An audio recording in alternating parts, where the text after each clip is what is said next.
本會藉住良友電台向中國大陸做福音廣播呢，到今年嘅7月29號呢，就剛剛好63年。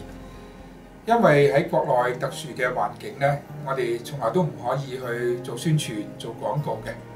好多人都會問，咁究竟啲人係點樣可以能夠聽到良友電台嘅呢？咁我哋從好多嘅渠道知道，係因為有信徒啦、有親戚啦、有牧者呢，佢哋介紹一啲人，等到佢哋能夠聽到良友電台。但係其實我更加嘅留意到呢，其實有唔少人，其實佢哋係偶然之間，係無意之中，佢哋打開收音機，就喺茫茫嘅頻道當中呢，竟然就聽到良友電台嘅。第一位嘅聽眾呢，佢係嚟自江西嘅林姊妹，佢寫信俾我哋嘅時候呢，佢喺大學讀緊1年班，佢係讀英文嘅。咁佢就話俾我哋聽，因為佢讀英文嘅緣故呢，大學呢係俾過佢哋每人有一部嘅收音機。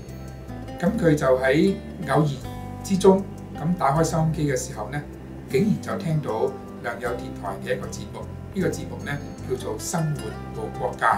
咁佢就話俾我哋聽呢，我係喺呢個時間先至第一次聽見耶穌嘅名嘅。當佢聽到呢個節目嘅時候，佢覺得主持人好親切，所講嘅內容係令到佢自己好感動。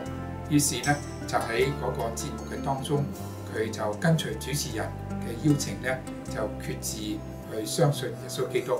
第二個嘅聽眾呢，係嚟自浙江嘅一個工廠裏邊嘅工人，佢姓汪，汪弟兄。佢寫信話俾我哋聽，佢喺工廠裏邊，佢就閒來無事，佢就買咗一部嘅收音機。咁呢個收音機呢，佢就無意之間去調撥啲頻道，就竟然就聽到係良友電台嘅節目。喺呢個節目嘅裏邊呢，佢話俾我哋聽，但我幾乎從來都冇聽過福音嘅。但係喺當中裏邊呢，當主持人一路講福音嘅時候，佢心裏邊呢，其實就好感動。話當主持人發出個邀請，佢話凡係願意接受耶穌基督做佢為佢嘅救主嘅人呢，都可以跟住佢喺電台裏面嚟到去祈禱。咁呢一位嘅汪弟兄就話喺當時呢，想都冇想，佢就立刻就跟主持人呢，就去做咗一個信耶穌嘅祈禱。我哋覺得真係奇妙，係無意之間去聽見，卻係能夠好快嘅回應。呢位汪弟兄而家信主亦都已經多年啦。第三位呢係一位內蒙古嘅弟兄，因為呢佢係一位個蒙古人，佢就係我哋唔係好方便呢講佢嘅名字，但係佢已經係一個嘅蒙古人教會嘅傳道人嚟㗎啦。佢就寫信俾我哋咁講。佢話咧係有一日，當佢自己心裏邊好鬱悶，因為各種嘅壓力，包括咗咧係佢嘅父母嘅不和咧，佢好個人好低沉。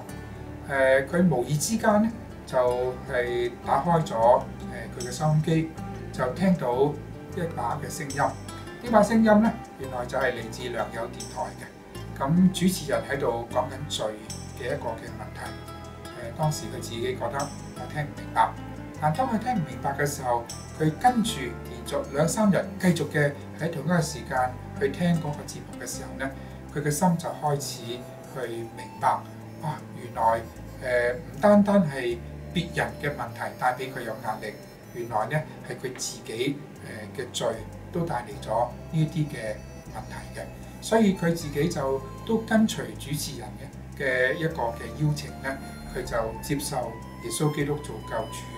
當佢繼續聽良友電台嘅時候呢，神都感動佢，俾佢願意呢去委身做神自己嘅僕人，為着弟兄心裏邊有好大嘅感謝，亦都為着好多嘅聽眾，可能唔一定每個都有寫信俾過我哋。佢哋因為無意之中偶然，佢哋去聽到我哋嘅節目，而佢哋嘅生命就得到改變。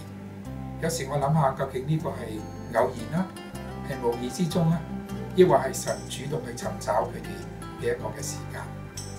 弟兄姊妹，我哋喺內地嘅廣播嘅工作，冇宣傳，冇廣告，邊啲人能夠聽見？有時我咁樣諗法，就係神親自嘅去尋找人，去感動人，讓人能夠聽見嘅。請你繼續為我哋嘅廣播嚟祈禱啦！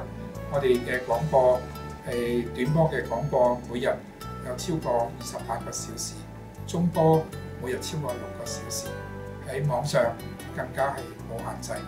請大家為着神去親自嘅去尋找到呢啲係佢要拯救嘅人，我哋嘅廣播嘅節目，我哋嘅侍奉嚟到禱告。